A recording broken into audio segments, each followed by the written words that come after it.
Hi friends, welcome back to my channel. ముందుగా ఎవరైనా కొత్త వాళ్ళు మన ఛానల్ని చూస్తున్నట్లయితే ప్లీజ్ సబ్స్క్రైబ్. మా పిల్లలు అయితే ఎంతసేపు జంక్ ఫుడ్ అంటారు, ప్యాకెట్స్ అంటారు. మా పిల్లలనే కాదు, ఈ కాలంలో పిల్లలంతా జంక్ ఫుడ్ అనే అంటారు. వాళ్ళ కోసం హెల్తీగా ఒక రెసిపీ అయితే చేస్తున్నాను. రెసిపీ వచ్చేసి రాగి లడ్డు. పదండి చేస్తాను, చూసేద్దరు మీరు కూడా.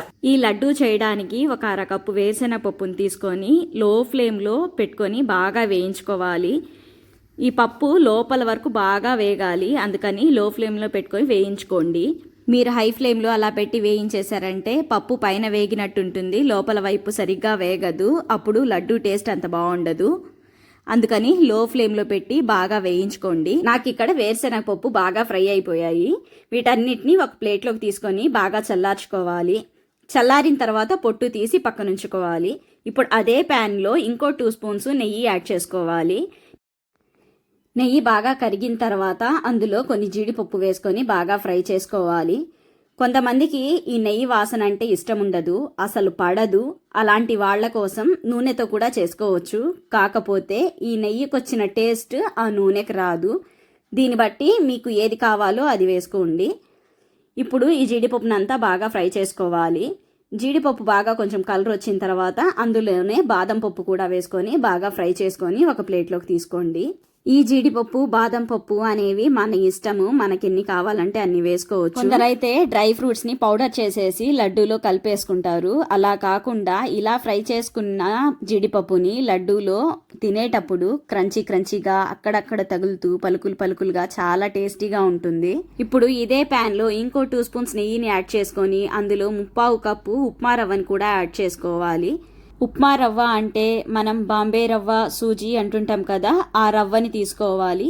ఈ రవ్వని ఎందుకు వేసుకోవాలంటే ఈ రవ్వ వేయడం వల్ల మనకి నోటికి అంటుకోకుండా ఉంటాయి లడ్డూలు అనేవి. పిండితో చేస్తున్నాం కదా, ఒట్టి రాగి పిండే వేసుకుంటే కాస్త నోటికి అంటుకున్నట్లు ఉంటుంది. అలా ఉండకుండా ఉండడం కోసం ఉప్మా రవ్వ వేసుకుంటే టేస్ట్ బాగుంటుంది. ఈ రవ్వని ఫస్ట్ లైట్గా వేయించుకోండి. ఇప్పుడు ఈ రవ్వ అనేది బాగా వేగిన తర్వాత ఇందులో 1 కప్పు రాగి పిండిని కూడా యాడ్ చేసుకోండి. మీరు ఏ కప్పుతో అయితే రాగి పిండి తీసుకుంటారో మిగతావన్నీ కూడా అదే కప్పుతో కొలుచుకొని తీసుకోండి. అప్పుడే మీకు రాగి లడ్డు పర్ఫెక్ట్గా వస్తుంది. ఇప్పుడు రాగి పిండి వేసిన తర్వాత మంటని లో ఫ్లేమ్లో ఉంచి నిదానంగా వేయిస్తూ ఉంటే రాగి పిండితో పాటు రవ్వ కూడా బాగా ఫ్రై అయిపోతుంది. ఇప్పుడు రాగి పిండి కూడా బాగా ఫ్రై అయిపోయింది. రాగి పిండి ఫ్రై అయిందని మీకు ఎలా తెలుస్తుందంటే మంచి స్మెల్ వస్తుంది ఫ్రై అయ్యేటప్పుడు. రాగి పిండిని లో ఫ్లేమ్లో పెట్టుకొని బాగా ఫ్రై చేసుకోవాలి, పచ్చి వాసన లేకుండా. మీడియం ఫ్లేమ్ మీద బాగా కలుపుతూనే ఉండాలి, మాడిపోకుండా బాగా కలుపుకుంటూ ఫ్రై చేసుకోవాలి. రాగి పిండి బాగా వేగిన తర్వాత ఇందులో 1/4 కప్పు ఎండు కొబ్బరి తురుము కూడా వేసుకొని బాగా కలుపుకోవాలి. ఈ కొబ్బరి తురుము లైట్గా ఫ్రై అయితే సరిపోతుంది. ఇది తొందరగా ఫ్రై అయిపోతుంది, అందుకని దగ్గరుండి మాడకుండా చూసుకుంటూ కలుపుకుంటూ ఫ్రై చేసుకోవాలి. ఇప్పుడు చూడండి, అన్నీ బాగా వేగాయి. ఇక్కడ ఆ కొబ్బరి కూడా ఆ రాగి పిండిలో బాగా కలిసిపోయి కలర్ చూడండి మొత్తం ఒకేలాగా అయిపోయింది. ఇప్పుడు దీన్ని స్టవ్ ఆపేసుకొని ఒక ప్లేట్లోకి తీసుకోవాలి. లేదంటే ఇలాగే బాండీలో ఉంచేసారంటే కలపకుండా కింద మాడులాగా వచ్చేస్తుంది. నేనైతే ఈ ప్యాన్ని తీసుకెళ్లి ఫ్యాన్ కింద పెట్టి కలుపుతూ చల్లార్చుకున్నాను. చూడండి ఎలా ఉందో. మనం ముందు ఫ్రై చేసుకున్నాం కదా వేరుశెనగ పప్పు, దాన్ని చల్లార్చుకొని పొట్టు తీసేసి ఒక పెద్ద మిక్సీ జార్లో వేసుకొని బరకగా గ్రైండ్ చేసుకోవాలి. చూడండి ఇక్కడ ఎలా బరకగా ఉందో. 1 గ్లాస్ రాగి పిండికి 1 గ్లాస్ బెల్లాన్ని తీసుకోవాలి. మీరు స్వీట్ ఎక్కువగా తినేవాళ్ళైతే ఇంకొంచెం ఎక్కువగా తీసుకోవచ్చు, తక్కువగా తినేవాళ్ళైతే గ్లాస్ కన్నా కొంచెం తక్కువగా తీసుకోండి.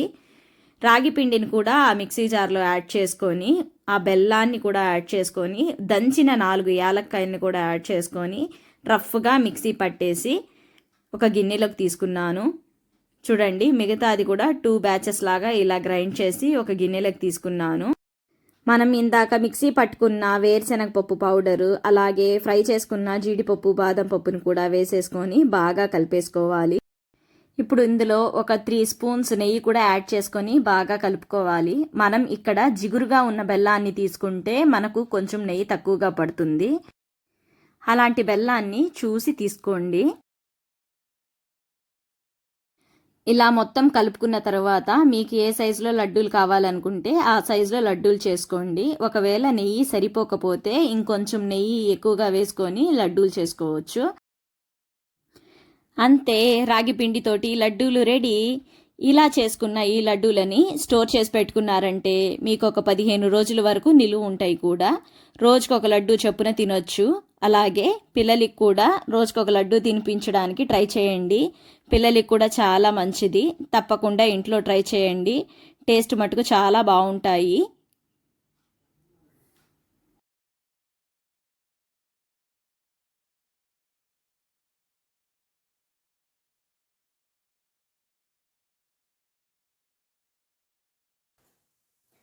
చూసారు కదా, మీరు కూడా మీ పిల్లలకి ఒకసారి ట్రై చేసి పెట్టండి. మీ పిల్లలకి తప్పకుండా నచ్చుతుంది. పిల్లలకి పెట్టాల్సిన హెల్తీ స్నాక్ ఇది.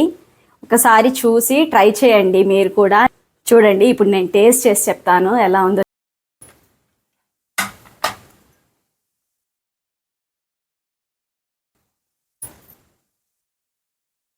చూడండి ఎలా ఉందో.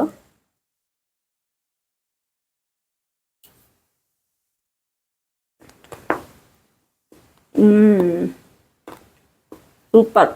మీరు కూడా మీ పిల్లలకి ఒకసారి ట్రై చేసి పెట్టండి. చాలా టేస్టీగా ఉంది. చాలా సింపుల్ ప్రాసెస్, చాలా హెల్దీ. ఆడపిల్లలకైతే రోజు ఒకటి లడ్డు ఇచ్చి చూడండి. చాలా హెల్దీ అన్నమాట. వాళ్ళకి చాలా పుష్టిగా బలంగా ఉంటారు. పిల్లలనే ఏంటి, మనం కూడా తినచ్చు. మనం కూడా హెల్తీగా ఉండాలి కదా. మనం హెల్తీగా ఉంటేనే పిల్లలకి పెట్టగలం మనము ఫస్ట్. చాలా టేస్టీగా ఉంది. మీరు కూడా ఒకసారి ట్రై చేసి చూడండి. తప్పకుండా నచ్చుతుంది మీకు, మీ పిల్లలకి కూడా. ఈ వీడియోని మీ ఫ్రెండ్స్ అండ్ ఫ్యామిలీ మెంబర్స్ అందరికీ షేర్ చేయండి. అలాగే కొత్తగా ఎవరైనా మన ఛానల్ని చూస్తున్నట్లయితే సబ్స్క్రైబ్ చేసుకోండి. Okay friends, bye.